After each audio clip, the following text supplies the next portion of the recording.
고요한 병실. 기계음만이 규칙적으로 울려 퍼지는 가운데 정민이는 눈동자만 겨우 움직이며 모든 소리를 듣고 있었습니다. 철수의 목소리가 낮고 그러나 잔인하게 흘러나왔어요. 달려둬봤자 짐덩어리일 뿐이야. 차라리 이대로 끝내는 게 낫지. 민희는 속으로 절규했습니다. 뭐라고? 지금 나를 죽이려는 건가? 몸은 움직이지 않았지만 심장은 미친 듯이 고동쳤습니다. 철수는 병상 가까이 다가와 입술을 비틀며 속삭였습니다. 오늘 밤이면 내 숨소리를 마지막으로 듣게 될 거다. 민희의 눈가에 눈물이 고였어요. 이게 이 사람의 진짜 얼굴이었어? 오늘 사연 시작하기 전에 무료 버튼인 구독과 좋아요 부탁드립니다. 알림 설정도 해두시면 새로운 영상이 올라올 때마다 가장 먼저 만나보실 수 있습니다. 봄바람이 살랑거리는 4월의 어느 오후, 정민이는 작은 아파트 베란다에서 빨래를 널고 있었습니다. 45의 나이에도 여전히 우아한 자태를 간직한 미니의 얼굴에는 소박한 행복이 스며들어 있었죠. 햇살이 미니의 검은 머리카락을 비추며 은은한 윤기를 만들어내고 있었습니다. 거실에서는 10살 딸 소영이 숙제를 하며 종종 엄마를 돌아보고 있었습니다. 엄마, 우리 아빠는 언제 와요?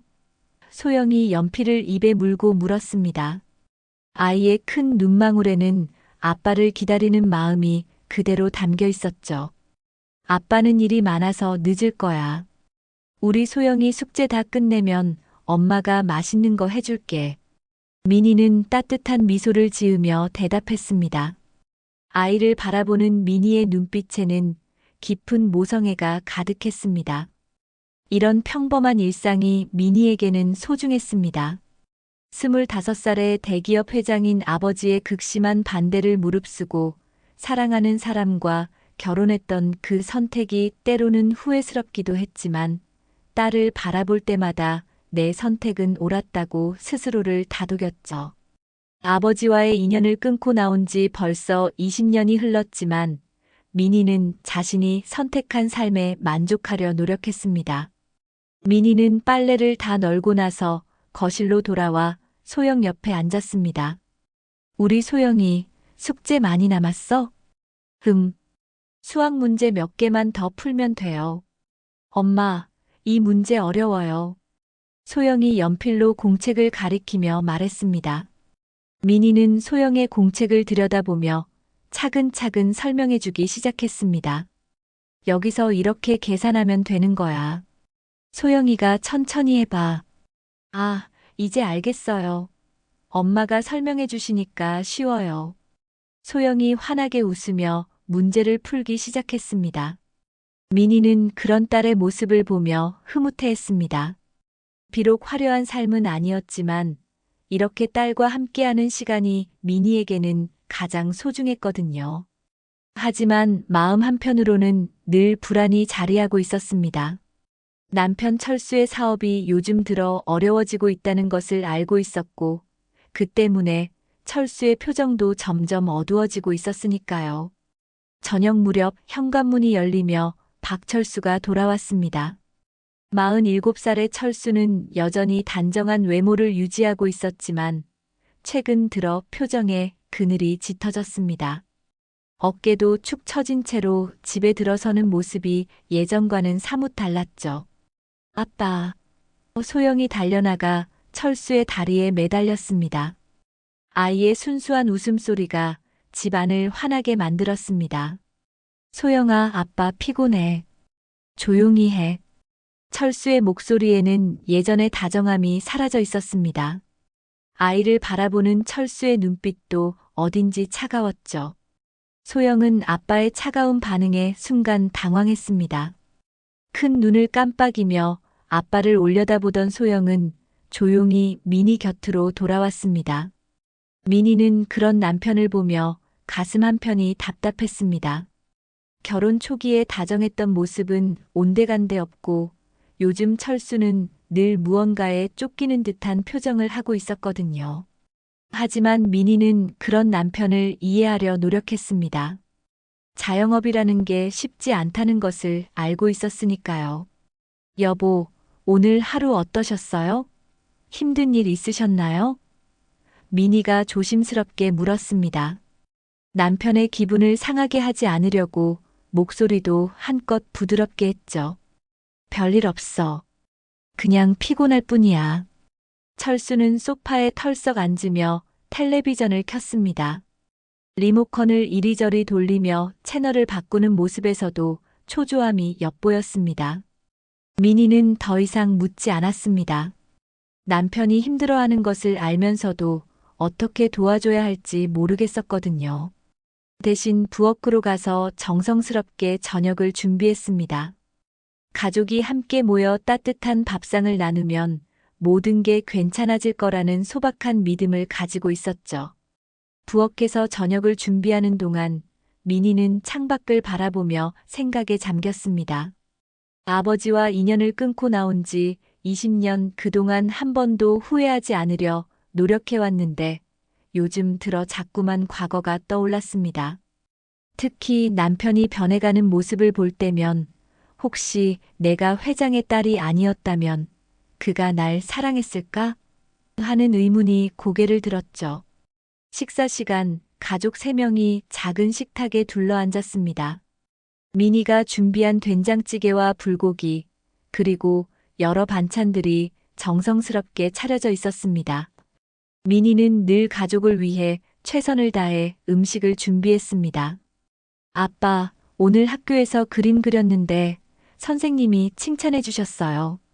소영이 신나게 말했습니다. 아이의 목소리에는 기쁨이 가득했죠. 그래, 잘했네. 철수는 건성으로 대답하며 밥만 급하게 먹었습니다. 소영을 제대로 쳐다보지도 않았죠. 미니는 그런 철수의 모습을 보며 마음이 아팠습니다. 예전에는 소영의 이야기를 재미있게 들어주던 사람이었는데 언제부터인가 아이에게도 관심을 잃어버린 것 같았거든요. 소영아, 엄마한테 그림 보여줘. 어떤 그림 그렸는지 궁금해. 미니가 밝게 말하자 소영의 얼굴이 환해졌습니다. 네, 우리 가족 그림 그렸어요. 엄마, 아빠, 저 셋이 손잡고 있는 거예요. 그리고 뒤에는 예쁜 집도 그렸어요. 소영이 가방에서 가져온 그림을 보며 미니의 눈시울이 붉어졌습니다. 아이가 그린 가족의 모습은 너무나 행복해 보였거든요. 색연필로 정성스럽게 칠한 그림 속에서 세 사람은 모두 웃고 있었습니다. 하지만 현실의 가족은 왠지 그림 속만큼 행복해 보이지 않았습니다. 우와, 우리 소영이가 정말 잘 그렸네. 엄마가 보기에도 너무 예뻐. 미니는 진심으로 말했습니다. 철수는 그림을 흘끗 보더니 다시 밥에만 집중했습니다. 소영은 아빠의 무관심한 반응에 조금 풀이 죽었지만 엄마의 칭찬에 다시 기운을 차렸습니다. 밤이 되어 소영을 재운 후 미니는 철수와 함께 거실에 앉아 있었습니다. 텔레비전에서는 드라마가 흘러나오고 있었지만 두 사람 사이에는 묘한 침묵이 흘렀습니다. 마치 서로 다른 세계에 살고 있는 듯한 기분이었죠. 여보, 요즘 많이 힘드시죠? 미니가 먼저 말을 꺼냈습니다. 남편의 손을 잡으려 했지만 철수는 자연스럽게 피했습니다. 뭐가 힘들다는 거야? 그냥 피곤할 뿐이야. 철수는 여전히 시큰둥했습니다. 미니는 더 이상 말하지 않았습니다. 하지만 마음속 깊은 곳에서는 불안이 자라나고 있었죠. 남편과의 대화가 점점 줄어들고 있었고 아이를 대하는 철수의 태도도 예전 같지 않았습니다. 무엇보다 철수의 눈빛에서 사랑을 찾기가 어려워지고 있었어요. 그럼에도 미니는 자신의 선택을 후회하지 않으려 애썼습니다. 아버지의 반대를 무릅쓰고 사랑을 택했던 그 용기를, 그리고 그 결과로 얻은 소중한 딸을 생각하며 스스로를 다독였죠. 하지만 남편의 변해가는 모습을 보면서 마음 한편으로는 알 수 없는 불안이 커져가고 있었습니다. 그날 밤 민희는 잠들기 전 소영의 방을 살짝 들여다보았습니다. 아이는 천사 같은 얼굴로 깊이 잠들어 있었죠. 민희는 소영의 이마에 살짝 입맞춤을 하며 속삭였습니다. 우리 소영이, 엄마가 항상 지켜줄게. 다음 날 아침 민희는 평소와 다름없이 일어나 가족을 위한 아침을 준비했습니다. 하지만 몸이 유난히 무거웠고 머리도 지끈거렸죠. 그래도 민희는 참고 견뎠습니다. 가족을 챙기는 것이 자신의 역할이라고 생각했으니까요. 소영아, 일어나야지. 학교 늦어. 민희가 아이를 깨우며 말했습니다. 소영은 눈을 비비며 일어났습니다. 엄마, 오늘 아침은 뭐예요? 소영이가 좋아하는 계란말이랑 김치찌개 끓였어. 빨리 씻고 와서 먹어. 철수는 이미 일찍 나가버린 후였습니다. 요즘 들어 철수는 집에 있는 시간이 점점 줄어들고 있었어요. 아침 일찍 나가서 밤늦게 들어오는 일이 반복되고 있었죠. 아침 인사도 제대로 나누지 못할 정도로 바쁘다며 황급히 나가버렸습니다. 소영과 함께 아침을 먹으며 민희는 아이의 하루 일정을 꼼꼼히 챙겼습니다. 오늘 체육 시간 있으니까 운동화 잊지 말고 점심 후에 미술 시간도 있다고 했지? 네, 엄마. 오늘은 색칠하기 숙제도 가져가야 해요. 소영이 가방을 정리하며 말했습니다. 민희는 소영을 학교에 데려다 준 후 집으로 돌아왔습니다. 집안은 적막했고 갑자기 어지럼증이 몰려왔어요. 민희는 소파에 앉아 잠시 쉬려 했지만 머리가 점점 더 아팠습니다. 마치 누군가가 머리를 망치로 두드리는 것 같은 극심한 통증이었죠. 그냥 피곤해서 그런 거겠지. 민희는 스스로를 달래며 집안일을 시작했습니다. 하지만 청소기를 들고 있던 손에 힘이 빠지기 시작했어요. 무언가 이상했습니다. 이런 증상은 처음이었거든요. 오후가 되자 증상은 더욱 심해졌습니다. 민희는 화장실에서 양치를 하다가 갑자기 비틀거렸어요. 거울 속 자신의 얼굴이 창백해 보였고 식은땀이 흘러내리고 있었습니다. 왼쪽 팔에도 이상한 저림이 느껴졌죠. 소영이 학교에서 돌아올 시간이 가까워지자 민희는 억지로 몸을 일으켜 아이를 맞이할 준비를 했습니다. 하지만 현관에서 소영을 기다리던 중 갑작스럽게 온몸에 힘이 빠졌어요. 다리가 휘청거리더니 균형을 잡을 수 없었습니다. 엄마. 소영이 집에 들어서며 민희를 불렀습니다. 민희는 대답하려 했지만 목소리가 나오지 않았습니다. 시야가 흐려지기 시작했고 다리에 힘이 완전히 빠졌어요. 그 순간 민희는 바닥에 쓰러졌습니다. 마지막으로 본 것은 소영이 놀라서 달려오는 모습이었죠. 엄마, 엄마. 소영이 울음을 터뜨리며 민희를 흔들었습니다. 하지만 민희는 눈을 뜰 수 없었어요. 아이의 작은 손이 엄마의 뺨을 두드렸지만 몸이 전혀 반응하지 않았습니다. 소영은 어떻게 해야 할지 몰라 하며 엄마 곁에서 울고만 있었습니다. 엄마, 깨어나세요. 제발 깨어나세요. 아이의 절규가 빈집에 메아리 쳤죠. 그때 옆집 아줌마가 소영의 울음소리를 듣고 달려왔어요. 어머, 이게 무슨 일이야. 이웃은 즉시 구급차를 불렀습니다. 소영아, 괜찮아. 아줌마가 도와줄게.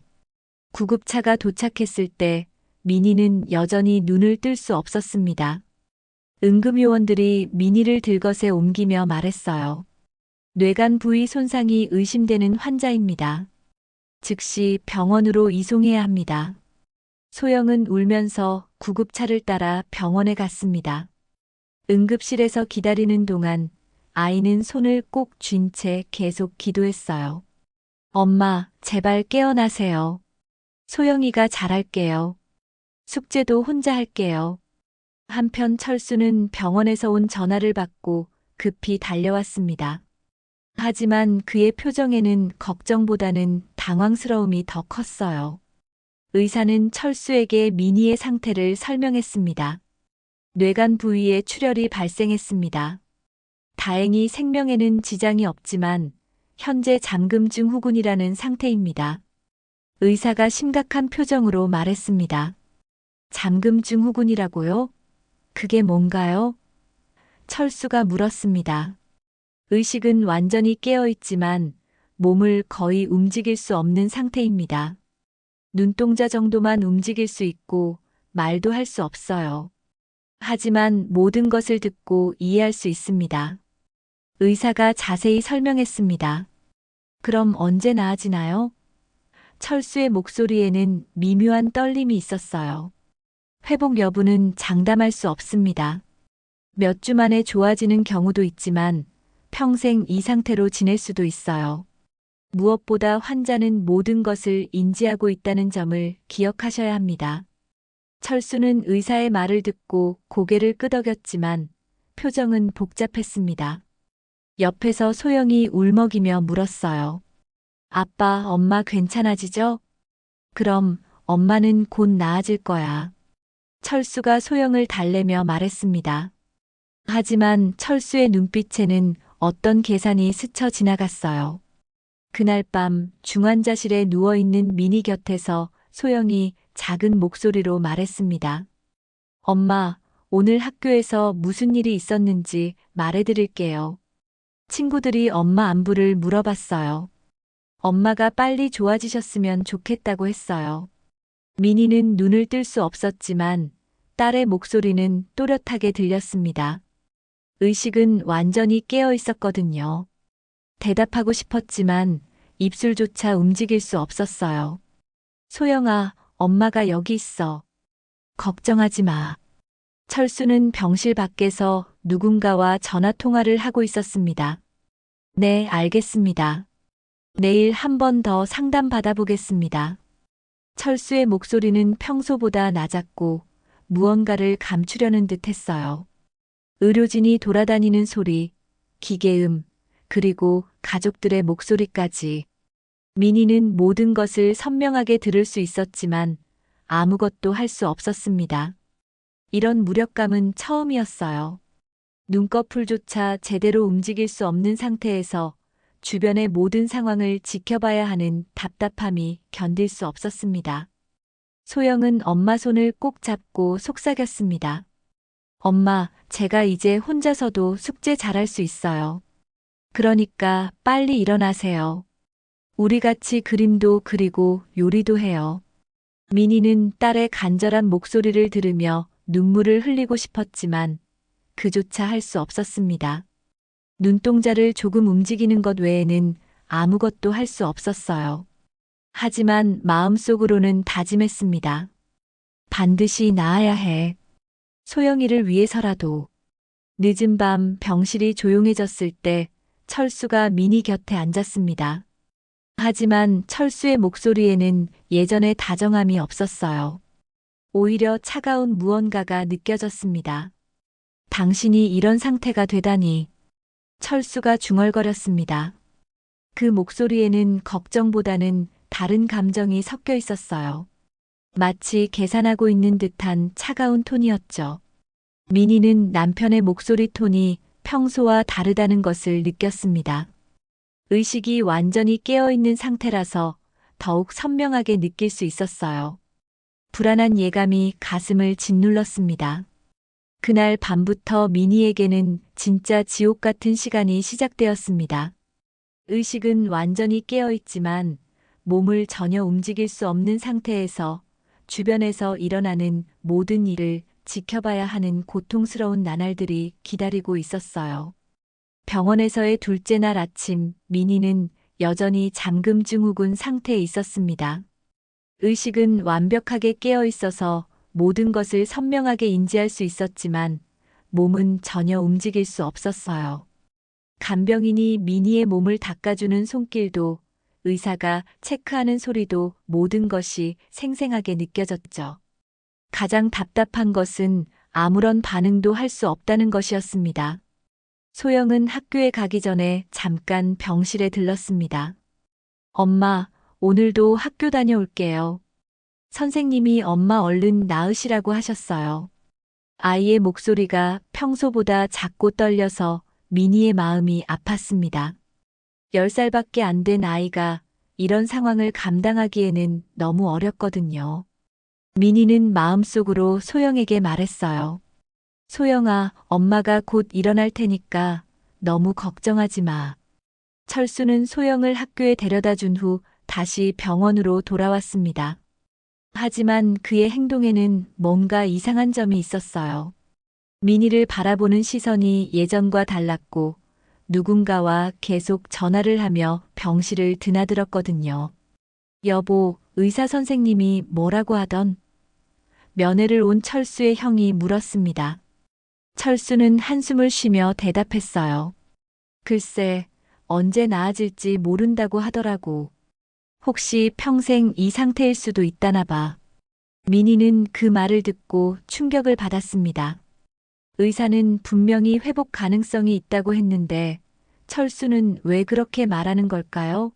무엇보다 철수의 목소리에서 슬픔이나 걱정을 찾을 수 없었어요. 그러면 치료비는 어떻게 할 생각이야? 철수의 형이 걱정스럽게 물었습니다. 그게 문제야.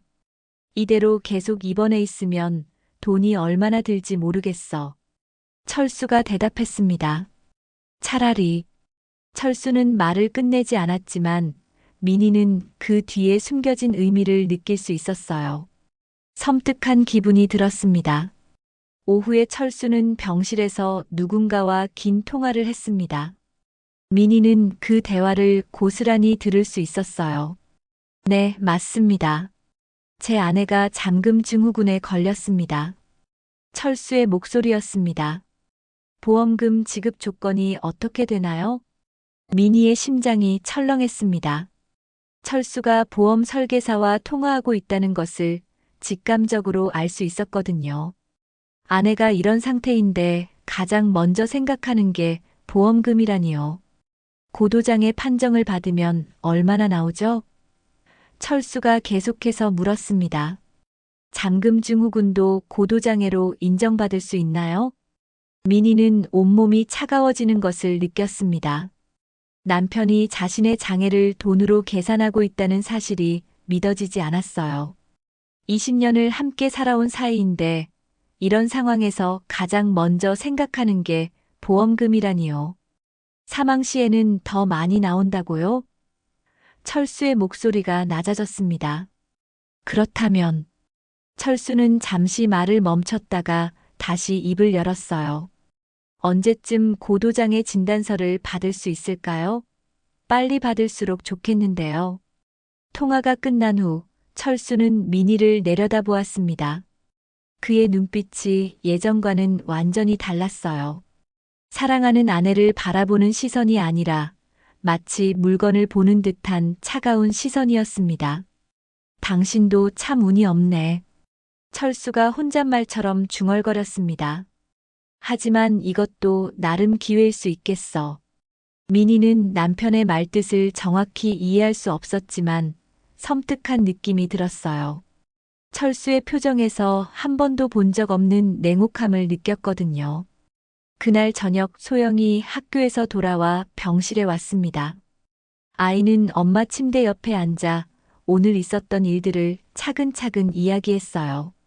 엄마, 오늘 급식이 엄마가 해주시는 것보다 맛없었어요. 엄마 음식이 그리워요. 소영이 엄마의 손을 잡으며 말했습니다.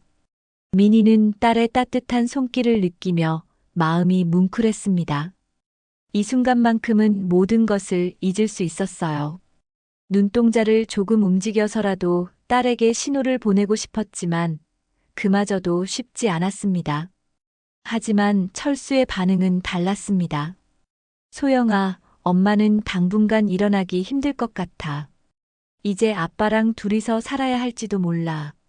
소영이 눈을 크게 뜨며 물었어요. 아빠, 엄마 안 깨어나신다는 말이에요? 아니다. 그런 게 아니라. 철수가 말을 흐렸습니다. 그냥 마음의 준비를 하라는 거야. 미니는 남편이 딸에게 절망적인 말을 하는 것에 분노했습니다. 아이에게 희망을 줘야 할 아버지가 오히려 좌절감을 심어주고 있었거든요. 내가 나아지면 절대 용서하지 않겠어. 그날 밤 소영이 집으로 돌아간 후 철수는 다시 전화를 걸었습니다. 이번에는 다른 사람과의 통화였어요. 형, 나야. 상황이 좀 복잡해졌어. 철수의 목소리가 낮아졌습니다. 아내가 쓰러졌는데 이게 오히려 기회가 될 수도 있겠어. 민희는 철수가 누구와 통화하는지 궁금했습니다. 그리고 기회라는 말이 무엇을 의미하는지도요. 빚 문제 말인데 보험금으로 해결할 수 있을 것 같아. 철수가 계속 말했습니다. 고도장의 보험금이면 충분할 거야. 아니면 철수는 잠시 말을 멈췄다가 더 낮은 목소리로 말했어요. 더 좋은 방법도 있긴 하지. 민희의 온몸에 소름이 돋았습니다. 철수의 말투에서 끔찍한 의미를 느낄 수 있었거든요. 더 좋은 방법이 무엇을 의미하는지 알고 싶지 않았어요. 그런데 혹시 깨어나면 어떻게 하지? 상대방이 뭔가 물어본 것 같았습니다. 철수는 잠시 침묵하더니 말했어요. 글쎄, 그때는 그때 생각해보자. 어차피 몸을 못 움직이니까 별 차이 없어. 민희는 남편의 말에 경악했습니다. 자신이 의식이 있다는 것을 알면서도 이런 말을 하다니요. 철수는 민희가 모든 대화를 듣고 있다는 사실을 완전히 잊고 있는 것 같았어요. 만약 당신이 완전히 나아지지 않으면 보험금으로 빚을 청산하고 새로 시작할 수 있어. 철수가 혼잣말처럼 중얼거렸습니다. 그게 현실적인 선택이니까. 민희는 이 모든 상황이 악몽이길 바랐습니다.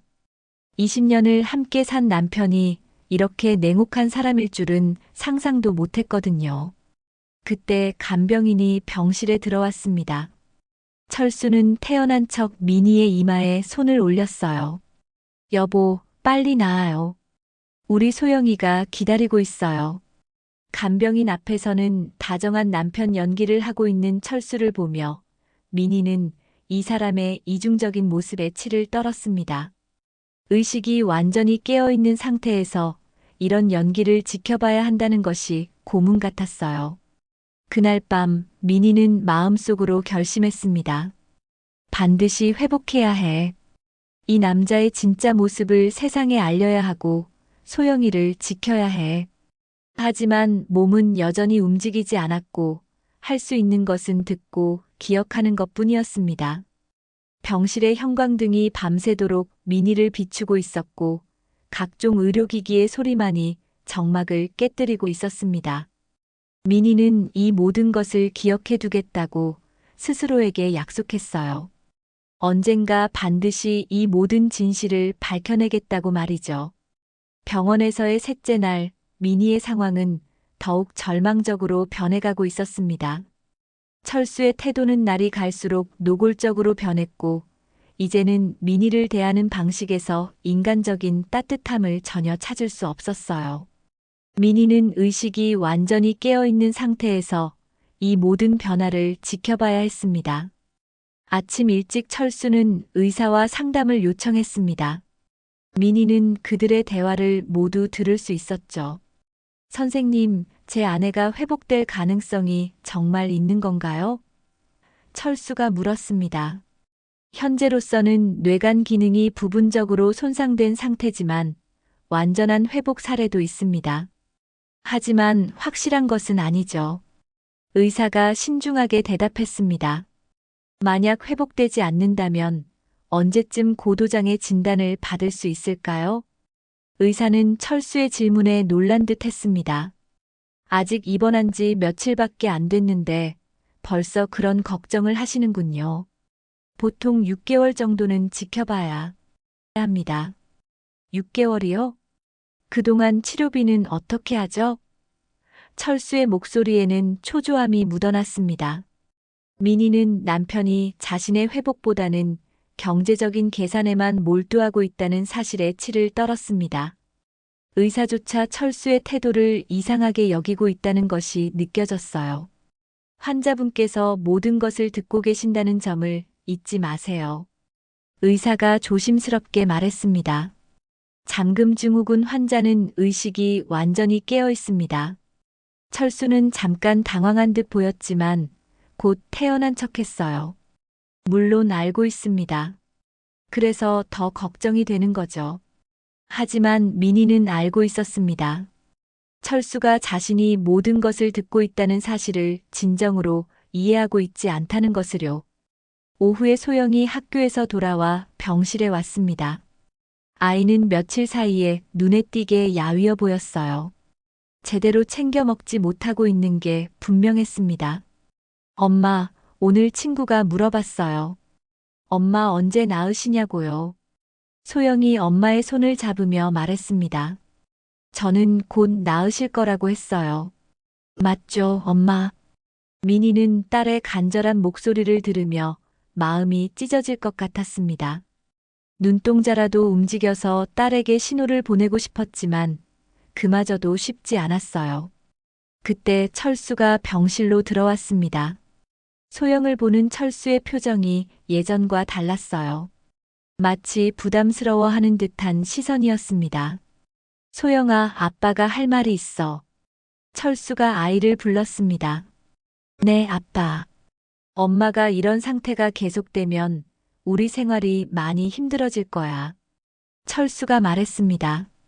병원비도 많이 들고 아빠 혼자서는 너를 제대로 돌보기 힘들어. 소영의 얼굴이 창백해졌습니다. 그럼 어떻게 해요? 아빠가 생각해 본 건데 너를 잠시 다른 곳에 맡겨야 할 것 같아. 철수의 말에 소영이 눈을 크게 떴습니다. 다른 곳이요? 어디요? 소영의 목소리가 떨렸습니다. 친척집이나 시설에 잠시 맡기는 거야. 엄마가 나으면 다시 데려올 테니까. 민희는 철수의 말을 듣고 분노가 치솟았습니다. 남편이 딸마저 버리려 한다는 것을 깨달았거든요. 소영은 이제 철수에게 부담일 뿐이었어요. 아빠, 저 어디 안 가요. 엄마 곁에 있을래요. 소영이 울먹이며 말했습니다. 소영아, 너도 이제 10살이잖아. 상황을 이해해야지. 철수의 목소리가 차가워졌습니다. 아빠도 힘들다고. 그때 소영이 갑자기 소리쳤습니다. 싫어요. 엄마 곁에 있을 거예요. 아빠가 싫어요. 철수는 소영의 반항에 화가 났습니다. 야, 박소영. 지금 아빠한테 대드는 거야? 엄마는 꼭 나으실 거예요. 그런데 아빠는 왜 자꾸 안 된다고만 해요? 소영이 눈물을 흘리며 외쳤습니다. 철수의 얼굴이 일그러졌습니다. 내가 뭘 안다고. 현실을 좀 봐. 엄마는 평생 이 상태일 수도 있어. 소영이 더욱 큰 소리로 울기 시작했습니다. 아니에요. 엄마는 꼭 나으실 거예요. 그때 철수가 소영에게 다가가며 차가운 목소리로 말했습니다. 내 엄마 곧 못 일어나. 이제 넌 아빠만 믿어야 해. 그런데 아빠도 너를 계속 키울 수는 없어. 소영은 공포에 떨며 울음을 삼켰습니다. 아빠의 차가운 말투에 얼어붙은 듯 보였어요. 민희는 그 순간 온몸에 전기가 흐르는 듯한 느낌을 받았습니다. 딸이 공포에 떨고 있는 모습을 보니 어떻게든 반응하고 싶었어요. 내 딸까지 그 손에 맡길 수는 없어. 반드시 일어나야 한다. 소영은 아빠를 무서워하며 엄마 곁으로 다가왔습니다. 엄마, 깨어나세요. 제발 깨어나세요. 저 혼자 두지 마세요. 민희는 딸의 절규를 들으며 온 힘을 다해 반응하려 노력했습니다. 손가락이라도 눈꺼풀이라도 움직여 보려 했지만 여전히 아무 반응이 없었어요. 그날 저녁 소영이 집에 간 후 철수는 또 다른 전화를 받았습니다. 민희는 그 대화를 통해 충격적인 사실을 알게 되었어요. 네, 맞습니다. 빚이 생각보다 많이 늘었습니다. 철수가 말했습니다. 이자만으로도 한 달에 몇백만 원씩 나가고 있어요. 상대방이 뭔가 말하자 철수가 대답했어요. 아내 보험금으로 해결하려고 하는데 문제는 언제 받을 수 있을지 모른다는 거예요. 민희는 남편이 어마어마한 빚을 지고 있다는 사실을 처음 알았습니다. 그동안 철수가 사업이 어렵다고만 했지 이 정도로 심각한 상황인 줄은 몰랐거든요. 만약 아내가 회복되면 어떻게 하냐고요? 철수가 잠시 침묵하더니 말했습니다. 글쎄요. 그래도 몸을 못 움직이니까 큰 차이는 없을 거예요. 민희는 철수의 말에서 섬뜩함을 느꼈습니다.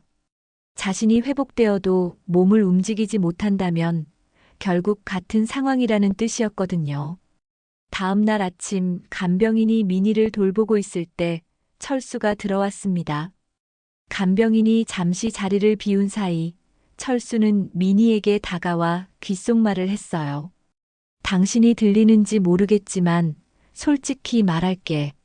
철수의 목소리가 차갑게 들렸습니다. 당신과 결혼한 이유는 사랑 때문이 아니었어. 회장의 딸이라는 배경 때문이었지. 민희는 예상했던 말이었지만 직접 들으니까 마음이 무너져 내렸습니다. 하지만 당신이 아버지와 인연을 끊는 바람에 내 계획이 틀어졌어. 그래도 참고 살아왔는데 이제는 한계야. 철수가 계속 말했습니다. 소영이도 마찬가지야. 내 딸이지만 지금 상황에서는 부담일 뿐이야. 당신이 이런 상태라면 아이를 키울 여력이 없어. 민희는 남편이 딸마저 부담으로 여긴다는 사실에 분노했습니다. 소영은 철수의 친딸인데 어떻게 그런 말을 할 수 있을까요? 만약 당신이 회복되지 않으면 보험금으로 빚을 청산하고 소영이는 시설에 맡길 거야. 그게 현실적인 선택이니까. 철수의 말이 계속되었습니다. 그때 간병인이 돌아왔습니다. 철수는 태어난 척 민희의 이마에 손을 올렸어요. 여보, 빨리 나아요. 우리 소영이가 기다리고 있어요. 민희는 이 모든 상황이 악몽이길 바랐습니다. 20년을 함께 산 남편이 이렇게 냉혹한 사람일 줄은 상상도 못했거든요. 그날 밤 민희는 마음속으로 결심했습니다. 반드시 회복해야 해. 소영이를 그 손에 맡길 수는 없어. 내가 없으면 저 아이는 정말 혼자가 돼버려. 하지만 몸은 말을 듣지 않았고 민희는 절망감에 빠져들고 있었습니다. 병원에서의 넷째 날 민희의 절망은 더욱 깊어져 가고 있었습니다. 철수는 점점 더 노골적으로 민희를 부담스러워했고 소영이마저 시설에 보내려는 계획을 구체화하고 있었어요. 민희는 의식이 완전히 깨어있는 상태에서 이 모든 상황을 지켜볼 수밖에 없었습니다. 오후 늦은 시간 병실 문이 조용히 열렸습니다. 민희는 평소와 다른 발걸음 소리를 들었어요. 철수도 아니고 의료진도 아닌 누군가였습니다. 그 사람은 조심스럽게 민희의 침대 옆으로 다가왔죠. 정민희 씨, 안녕하세요. 낯선 남자의 목소리가 들렸습니다. 저는 김비서라고 합니다. 민희는 그 이름을 듣고 깜짝 놀랐습니다. 김비서라니, 혹시 아버지의 그 김비서일까요? 하지만 확신할 수는 없었어요. 정 회장님의 비서입니다. 김비서가 조용히 말했습니다. 회장님께서 따님의 상황을 알고 계십니다. 민희의 심장이 빠르게 뛰기 시작했습니다. 아버지가 자신의 상황을 알고 있다는 뜻이었거든요. 20년 동안 연락이 끊겼는데 어떻게 알게 된 걸까요? 회장님께서는 20년 동안 멀리서나마 따님의 근황을 지켜보셨습니다. 김 비서가 설명했습니다. 결혼 생활이 어려워지는 것도 남편분의 사업이 기울어가는 것도 모두 알고 계셨어요. 민희는 아버지가 자신을 계속 지켜보고 있었다는 사실에 놀랐습니다. 그렇다면 왜 20년 동안 연락하지 않으셨을까요? 김 비서는 주변을 살피더니 더 낮은 목소리로 말했습니다. 회장님께서는 따님이 자존심을 상하게 하고 싶지 않으셨습니다. 먼저 연락하면 돈 때문에 돌아온다고 생각하실까봐 걱정되셨거든요. 민희는 그 말을 듣고 마음이 복잡해졌습니다. 아버지가 자신을 배려해서 연락하지 않으셨다는 것이 믿어지지 않았거든요. 하지만 이번 일은 다릅니다. 따님이 이런 상황에 처하셨는데 가만히 있을 수는 없죠. 김 비서가 계속 설명했습니다. 그때 김 비서는 민희의 손을 살짝 잡았습니다. 정민희 씨, 저희가 모든 상황을 파악하고 있습니다.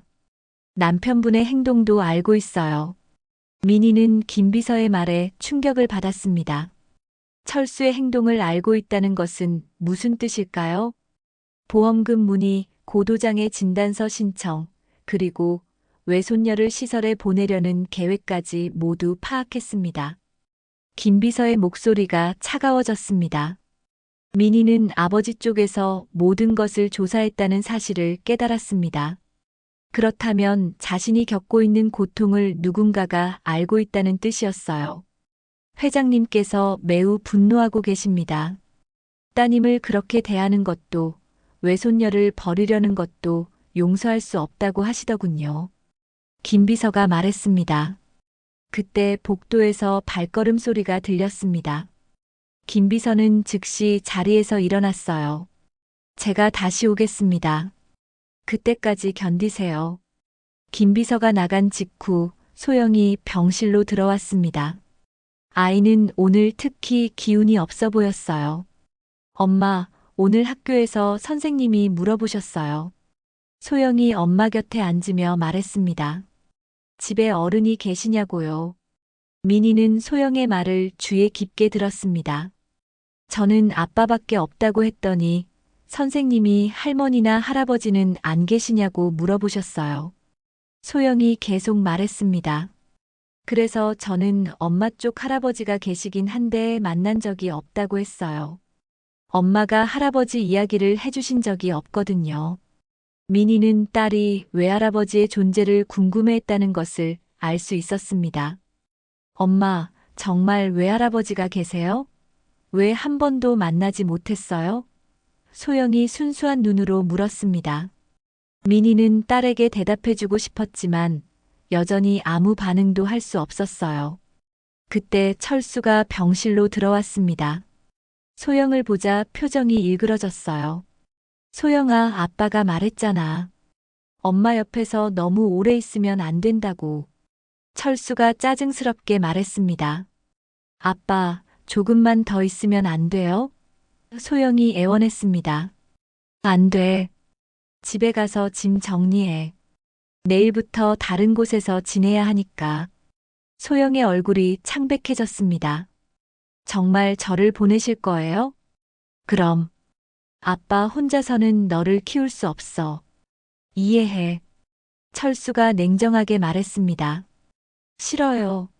엄마 곁에 있을 거예요. 소영이 울먹였습니다. 철수는 소영의 팔을 잡아 끌었습니다.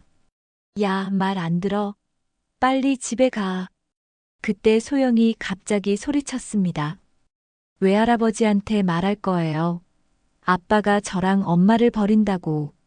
철수의 손이 멈췄습니다. 뭐라고? 외할아버지? 네.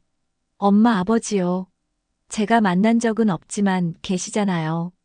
소영이 눈물을 흘리며 외쳤습니다. 철수의 얼굴이 일순간 당황스러워졌습니다. 너 누구한테 그런 말 들었어? 아무도 안 가르쳐 줬어요. 하지만 저도 알아요. 엄마한테 아버지가 계시잖아요. 소영이 말했습니다. 철수는 뭔가 이상하다는 것을 직감했습니다.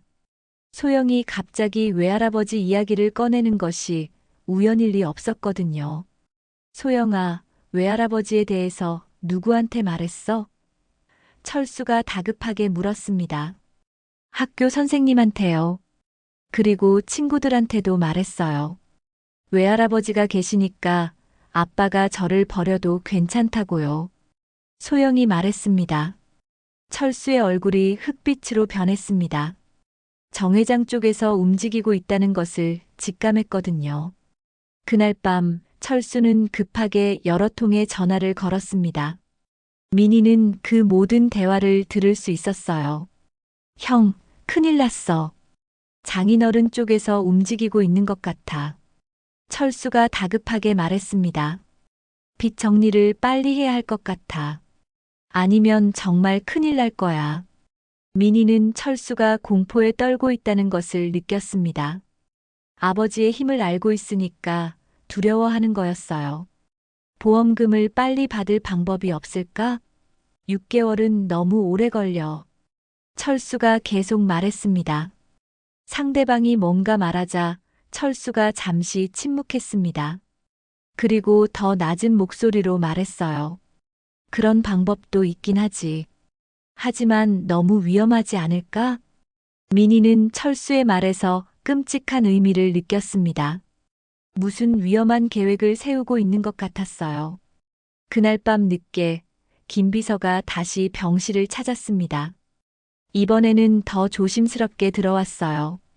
정민희 씨 상황이 급박해지고 있습니다. 김 비서가 속삭였습니다. 남편분이 위험한 생각을 하고 있는 것 같습니다. 민희는 김 비서도 철수의 계획을 알고 있다는 것을 깨달았습니다. 회장님께서 곧 직접 나서실 예정입니다.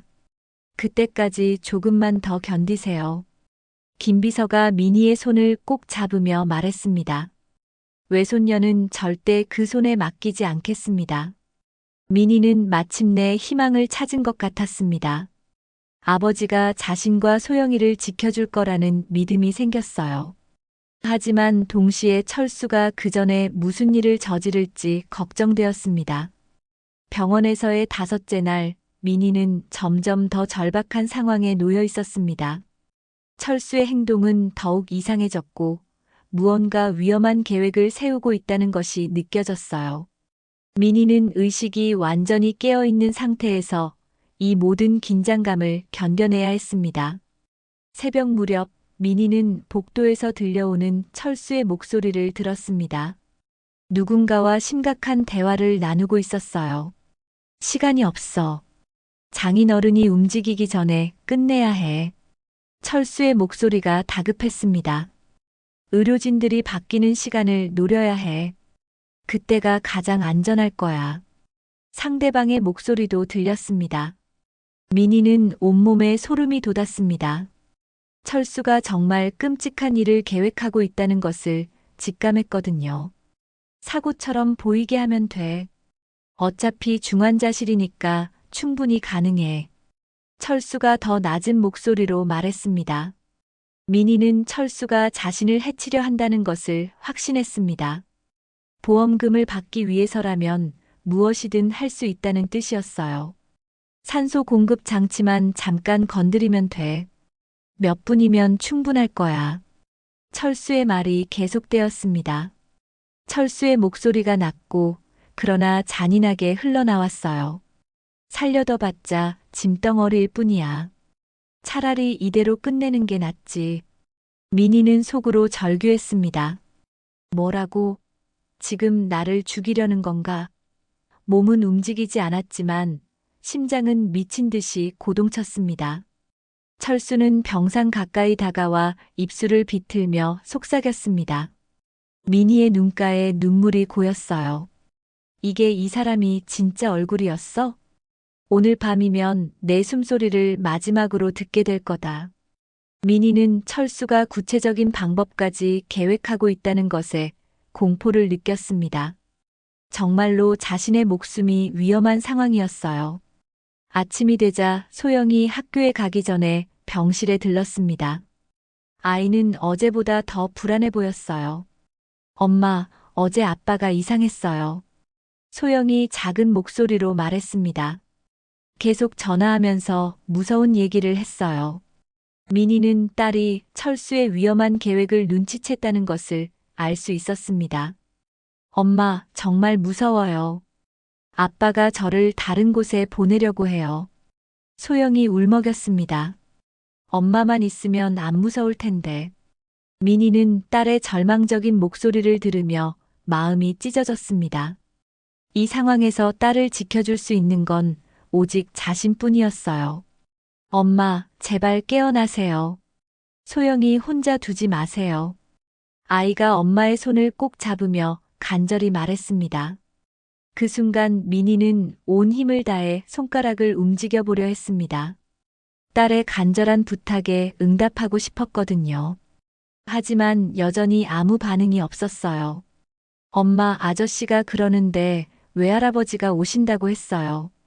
정말이에요? 소영이 희망에 찬 목소리로 물었습니다. 민희는 김비서가 소영에게 희망을 주고 있다는 것을 느꼈습니다. 아이에게는 그런 희망이 필요했어요. 소영이 학교에 간 후 철수가 병실에 왔습니다. 오늘 철수의 표정은 평소와 달랐어요. 마치 마지막 결심을 한 사람처럼 보였습니다. 여보, 오늘이 마지막이 될 것 같아. 철수가 민희에게 속삭였습니다. 더 이상은 기다릴 수 없어. 민희는 철수의 말에 공포를 느꼈습니다. 정말로 오늘 무슨 일이 일어날 것 같았어요. 미안해. 하지만 이게 우리 모두를 위한 길이야. 철수가 계속 말했습니다. 당신도 이렇게 고통받기 싫을 거야. 민희는 철수가 자신의 살인을 정당화하려 한다는 것에 분노했습니다. 자신을 위한다는 핑계로 끔찍한 일을 저지르려 하고 있었거든요. 오늘 밤 교대 시간에 할 거야. 그때면 아무도 없을 테니까. 철수가 혼잣말처럼 중얼거렸습니다. 민희는 철수가 자신이 모든 것을 듣고 있다는 사실을 완전히 잊고 있다는 것을 깨달았습니다. 아니면 어차피 자신을 죽일 계획이니까 상관없다고 생각하는 것일 수도 있었어요. 오후에 김비서가 다시 병실을 찾았습니다. 이번에는 매우 급한 표정이었어요. 정민희 씨, 위험합니다. 오늘 밤 무슨 일이 일어날 수 있어요. 김비서가 다급하게 속삭였습니다. 민희는 김비서도 철수의 계획을 파악했다는 것을 깨달았습니다. 회장님께서 오늘 저녁에 오실 예정입니다. 그 전까지 안전을 지켜드리겠습니다. 김비서가 약속했습니다. 하지만 만약의 경우를 대비해서 경비원을 배치했습니다. 절대 혼자 두지 않겠습니다. 김비서가 덧붙였습니다. 민희는 김비서의 말에 조금 안도했지만 여전히 불안했습니다. 철수가 어떤 수를 쓸지 모르는 상황이었거든요. 그때 복도에서 소영의 울음소리가 들렸습니다. 학교에서 돌아온 아이가 철수와 실랑이를 벌이고 있는 것 같았어요. 싫어요. 엄마 곁에 있을 거예요. 소영의 목소리가 들렸습니다. 안 돼. 당장 짐 싸서 나가. 철수가 화를 내며 소리쳤습니다. 김비서는 급히 병실을 나가 상황을 확인했습니다. 잠시 후 소영을 데리고 들어왔어요. 소영아, 괜찮아. 아저씨가 지켜줄게. 김비서가 아이를 달래며 말했습니다. 소영은 김비서를 보자 안도의 표정을 지었습니다. 아저씨, 정말 외할아버지가 오세요? 그래, 곧 오실 거야. 그러니까 걱정하지 마. 김비서가 따뜻하게 말했습니다. 그때 철수가 병실로 들어왔습니다. 김비서를 보자 얼굴이 창백해졌어요. 당신은 누구시죠? 철수가 경계심을 드러내며 물었습니다. 정 회장님의 비서 김대식입니다. 김비서가 당당하게 대답했습니다. 철수의 얼굴이 더욱 굳어졌습니다. 장인어른이 보내신 건가요? 네. 회장님께서 딸과 외손녀의 상황을 매우 걱정하고 계십니다. 김비서의 목소리가 차가워졌습니다. 철수는 뭔가 말하려 했지만 김비서가 먼저 입을 열었습니다. 박철수 씨, 당신의 모든 행동을 파악하고 있습니다. 보험금 조회, 고도장애 진단 신청, 그리고 오늘 밤 계획까지 말입니다. 철수의 얼굴이 흑빛으로 변했습니다. 무슨 말씀이신지. 시간을 낭비하지 맙시다. 회장님께서 오시는 길입니다. 김비서가 단호하게 말했습니다. 그때 소영이 갑자기 엄마 곁으로 달려가며 소리쳤습니다. 엄마, 깨어나세요. 외할아버지가 오신대요. 민희는 딸의 간절한 외침을 들으며 온 힘을 다해 반응하려 노력했습니다. 이제는 정말로 깨어나야 할 때였어요. 엄마, 제발요. 저 혼자 두지 마세요. 소영이 엄마의 손을 꼭 잡으며 울부짖었습니다. 그 순간 민희는 딸을 지켜야 한다는 강한 의지가 온몸에 퍼지는 것을 느꼈습니다. 반드시 일어나야 해. 내 딸을 지켜야 해. 민희는 모든 정신력을 집중해서 손가락을 움직여 보려 했습니다. 처음에는 아무 반응이 없었지만 점점 미세한 감각이 돌아오는 것 같았어요. 소영이가 엄마의 손을 잡고 계속 말하고 있었습니다. 엄마, 저 아빠 무서워요. 외할아버지 빨리 오셨으면 좋겠어요. 민희는 딸의 목소리에 집중하며 온 힘을 다해 손가락을 움직였습니다. 그 순간 정말로 손가락이 조금 움직인 것 같았어요. 소영이 갑자기 놀란 목소리를 냈습니다. 뭔가 느껴졌어요. 김비서도 민희의 손을 주의 깊게 바라봤습니다. 철수는 당황한 표정으로 다가왔어요. 민희는 다시 한번 온 힘을 다해 손가락을 움직였습니다. 이번에는 분명히 움직였어요. 엄마. 소영이 기쁨에 겨워 소리쳤습니다. 정말 움직였어요. 철수는 믿을 수 없다는 표정으로 민희를 바라봤습니다. 자신의 모든 계획이 무너지고 있다는 것을 느꼈거든요. 민희는 계속해서 손가락을 움직이려 노력했습니다. 점점 더 명확하게 움직일 수 있게 되었어요. 드디어 희망이 보이기 시작했습니다. 민희의 손가락이 움직이는 것을 본 순간 병실의 분위기가 완전히 바뀌었습니다. 소영은 기쁨의 눈물을 흘리며 엄마의 손을 꼭 잡았고 김비서는 안도의 표정을 지었어요. 하지만 철수의 얼굴은 절망과 분노로 일그러져 있었습니다. 이럴 수가. 철수가 중얼거리며 뒤로 물러섰습니다. 자신의 모든 계획이 물거품이 되어가고 있다는 것을 깨달았거든요. 민희는 계속해서 손가락을 움직이며 회복 의지를 보였습니다. 아직 말을 할 수는 없었지만 의식이 또렷하다는 신호를 보내고 있었어요. 엄마, 정말 깨어나시는 거죠?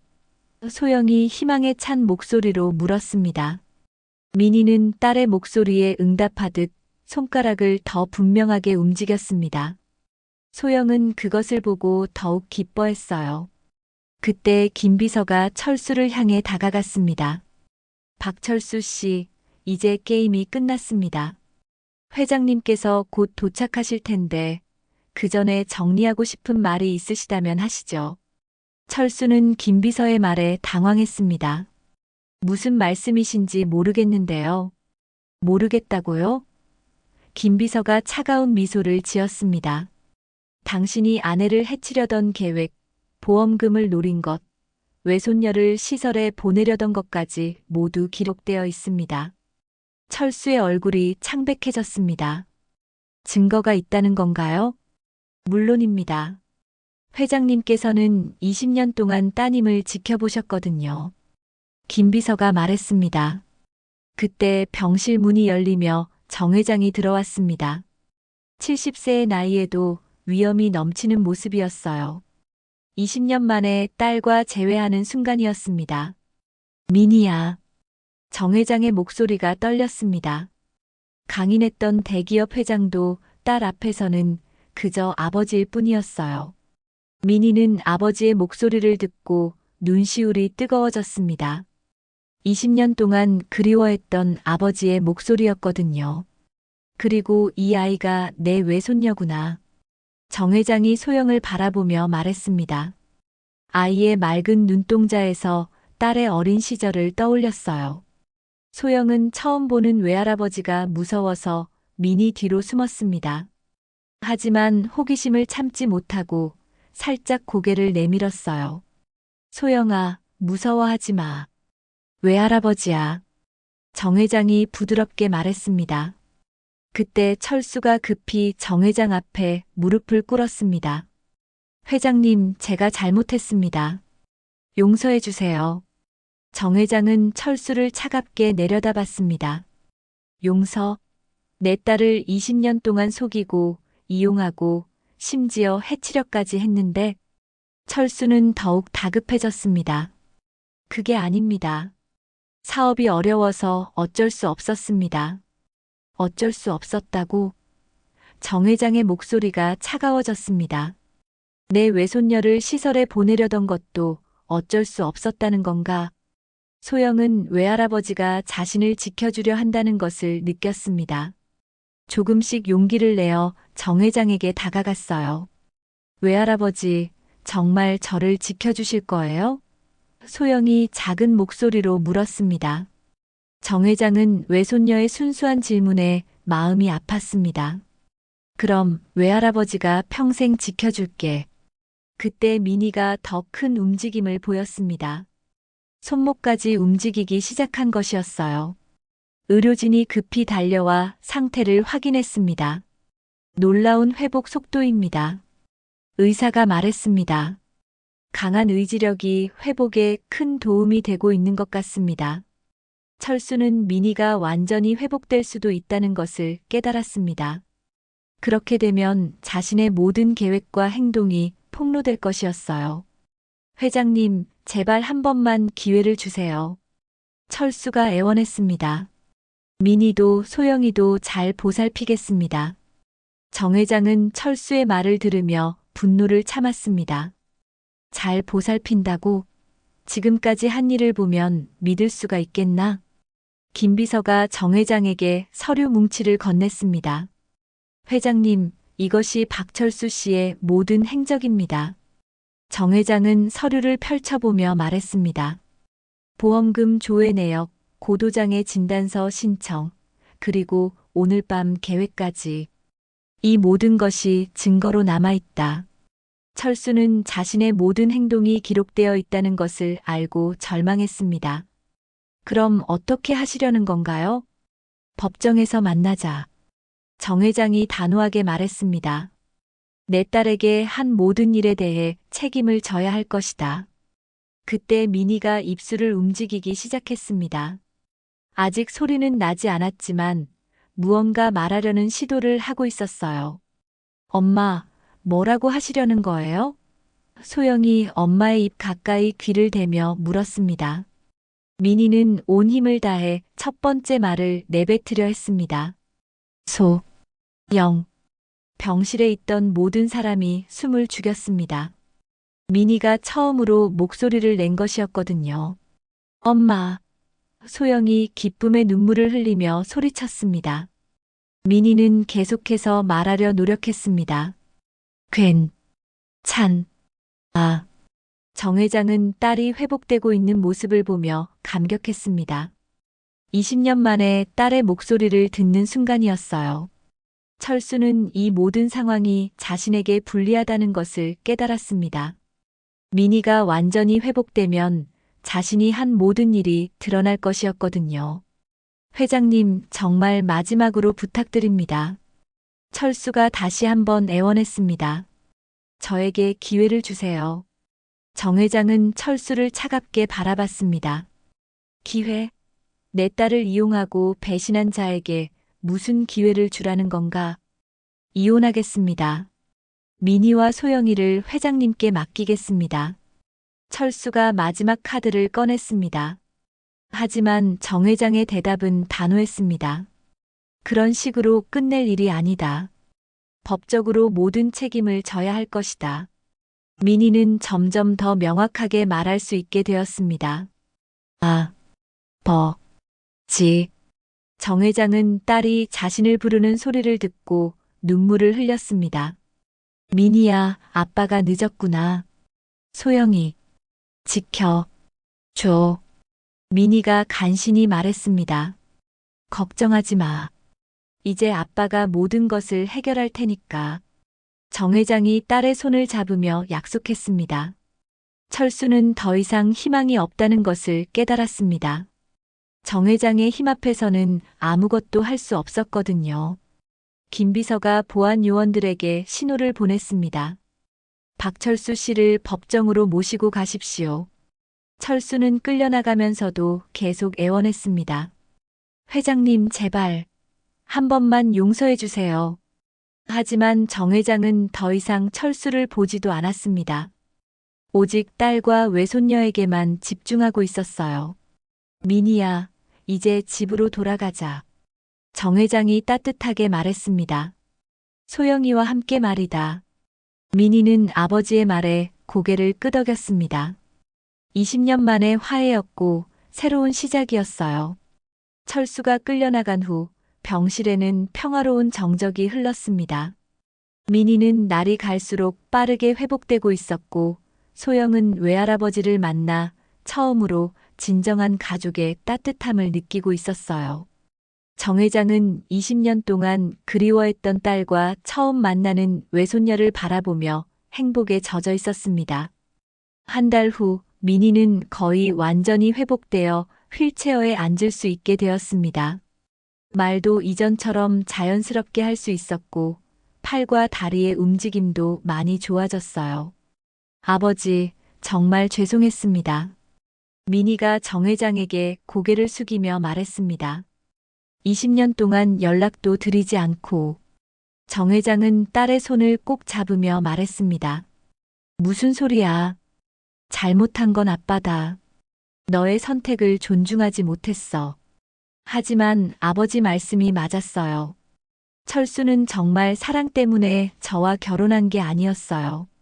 민희의 목소리에는 씁쓸함이 배어 있었습니다. 정 회장은 딸을 위로하며 말했습니다. 그래도 소영이라는 소중한 아이를 얻었잖아. 그것만으로도 충분하다.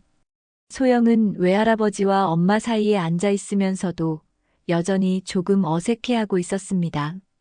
하지만 예전보다는 많이 밝아진 모습이었어요. 소영아, 외할아버지 집에 가보고 싶지?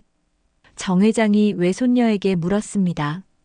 네, 가보고 싶어요. 정말 큰 집이에요? 소영이 호기심 어린 눈으로 물었습니다. 그럼 내가 뛰어놀기에 충분할 만큼 커. 넓은 정원도 있고 수영장도 있어. 정 회장이 미소를 지으며 설명했습니다. 민희는 그런 아버지와 딸의 모습을 보며 마음이 따뜻해졌습니다. 소영이가 이제 진짜 가족의 사랑을 받을 수 있게 된 것이 가장 기뻤어요. 며칠 후 법정에서 이혼 소송이 열렸습니다. 민희는 휠체어를 타고 법정에 출석했고 정 회장과 김 비서가 함께 동행했어요. 철수는 변호사와 함께 앉아 있었지만 이미 패배를 예감하고 있는 듯 보였습니다. 그동안 수집된 증거들이 너무나 명확했거든요. 재판장님, 피고 박철수는 원고를 이용할 목적으로 결혼했으며 원고가 위급한 상황에서도 보험금만을 탐했습니다. 민희 측 변호사가 차근차근 설명했습니다. 법정에는 철수가 보험회사와 나눈 통화 녹음, 고도장애 진단서 신청 내역, 그리고 민희를 해치려던 계획까지 모든 증거가 제출되었습니다. 철수는 변명해보려 했지만 워낙 확실한 증거들이 많아서 반박할 여지가 없었어요. 피고는 원고에 대한 모든 권리를 포기하며 양육비 지급 의무도 면제받는 대신 소영양에 대한 친권을 완전히 포기합니다. 재판장이 판결을 내렸습니다. 민희는 마침내 자유를 얻었습니다. 20년간의 결혼 생활이 끝나는 순간이었지만 슬프기보다는 후련했어요. 법정을 나서며 철수가 민희에게 다가왔습니다. 민희야, 정말 미안했어. 나도 어쩔 수 없었던 거야. 민희는 철수를 차갑게 바라봤습니다. 어쩔 수 없었다고요? 소영이를 버리려던 것도 어쩔 수 없었다는 건가요? 그게 아니라 철수가 말하려 했지만 민희가 말을 끊었습니다. 이제 끝이에요. 다시는 저희 앞에 나타나지 마세요. 민희의 목소리는 단호했습니다. 정 회장이 민희의 휠체어를 밀며 말했습니다. 이제 집으로 가자, 민희야. 한 달 후 민희와 소영은 정 회장의 저택으로 이사했습니다. 20년 만에 돌아온 집은 예전 기억보다 훨씬 크고 아름다워 보였어요. 와, 정말 커요. 소영이 저택을 보며 감탄했습니다. 여기가 정말 우리 집이에요? 그럼 이제 여기가 내 집이야. 민희가 딸을 끌어안으며 말했습니다. 정 회장은 민희를 위해 특별히 1층에 방을 마련해 두었습니다. 아직 계단을 오르내리기 어려웠거든요. 아버지, 너무 신경 써주셔서 감사해요. 민희가 말했습니다. 뭘 감사해 하냐? 이 집의 진짜 주인은 너와 소영이다. 정 회장이 대답했습니다. 소영은 넓은 정원을 뛰어다니며 행복해했습니다. 그동안 좁은 아파트에서만 지냈던 아이에게는 천국 같은 곳이었어요. 엄마, 여기서 친구들을 불러도 돼요? 소영이 신나게 물었습니다. 그럼 마음껏 불러. 이제 우리 집이니까. 민희가 미소를 지으며 대답했습니다. 저녁 식사 시간, 가족 3명이 큰 식탁에 둘러앉았습니다. 정 회장은 오랜만에 가족과 함께하는 식사에 마음이 벅찼어요. 소영아, 학교는 어째? 새 학교에 적응하고 있어? 정 회장이 외손녀에게 물었습니다. 네, 좋아요. 친구들이 할아버지가 정말 대단한 분이라고 해요. 소영이 대답했습니다. 그래. 외할아버지가 자랑스러워? 정 회장이 웃으며 물었습니다. 네. 그런데 엄마가 더 자랑스러워요. 엄마가 제일 강해요. 소영이 민희를 바라보며 말했습니다. 민희는 딸의 말에 눈시울이 뜨거워졌습니다. 그동안의 고생이 모두 보람으로 느껴지는 순간이었어요. 몇 개월 후 민희는 물리치료를 통해 거의 완전히 회복되었습니다. 이제 지팡이의 도움 없이도 걸을 수 있게 되었어요. 정말 기적 같습니다. 담당 의사가 말했습니다. 환자분의 의지력이 회복에 결정적인 역할을 했습니다. 민희는 의사의 말을 들으며 그동안의 일들을 떠올렸습니다. 죽음의 위기에서도 딸을 지키겠다는 의지가 자신을 살려낸 것이었어요. 저택으로 돌아온 민희를 보며 정 회장이 말했습니다. 이제 정말 우리 딸이 돌아온 것 같구나. 아버지, 앞으로 회사 일도 도와드릴게요. 20년 동안 놀았으니까 이제 일해야죠. 민희가 웃으며 말했습니다. 그래, 좋아. 우리 회사에 새로운 바람이 필요했어. 정 회장이 기뻐했습니다. 소영은 새 학교에서 모범생이 되어 있었습니다. 안정된 환경에서 자란 아이는 눈에 띄게 밝아졌어요. 엄마, 저 커서 할아버지처럼 큰 회사 사장이 될래요. 소영이 말했습니다. 그래, 우리 소영이라면 뭐든 할 수 있어. 민희가 딸을 격려했습니다. 어느 날 저녁, 민희는 정원에 앉아 하늘을 바라보고 있었습니다. 소영은 숙제를 하고 있고 정 회장은 서재에서 독서를 하고 있었어요. 김 비서가 민희에게 다가와 말했습니다. 따님, 정말 많이 달라지셨습니다. 그래요? 어떻게요? 민희가 물었습니다. 예전보다 훨씬 강해 보이세요. 눈빛이 다릅니다. 김 비서가 대답했습니다. 민희는 미소를 지었습니다. 그동안 많은 일을 겪으면서 배운 게 있어요. 진짜 소중한 것이 무엇인지 말이에요. 회장님께서 많이 행복해하고 계십니다. 따님과 외손녀분이 돌아오셔서요. 김 비서가 말했습니다. 저도 행복해요. 비록 늦었지만 이제 진짜 가족이 된 것 같아요. 민희가 따뜻하게 대답했습니다. 그때 소영이 뛰어나와 민희의 품에 안겼습니다. 엄마, 숙제 다 끝났어요. 우리 소영이 참 대견해. 민희가 딸을 꼭 안으며 말했습니다. 엄마, 우리 정말 행복하죠? 소영이 물었습니다. 그럼 엄마도 소영이도 그리고 외할아버지도 모두 행복해. 민희가 확신에 찬 목소리로 대답했습니다. 밤하늘에는 별들이 반짝이고 있었고 저택에는 따뜻한 불빛이 흘러나오고 있었습니다. 민희의 길고 힘들었던 시련은 끝났고 이제 새로운 행복한 삶이 시작되었어요. 사랑 때문에 버린 세월이었지만 이제는 딸과 아버지와 함께 다시 살아가고 있었습니다.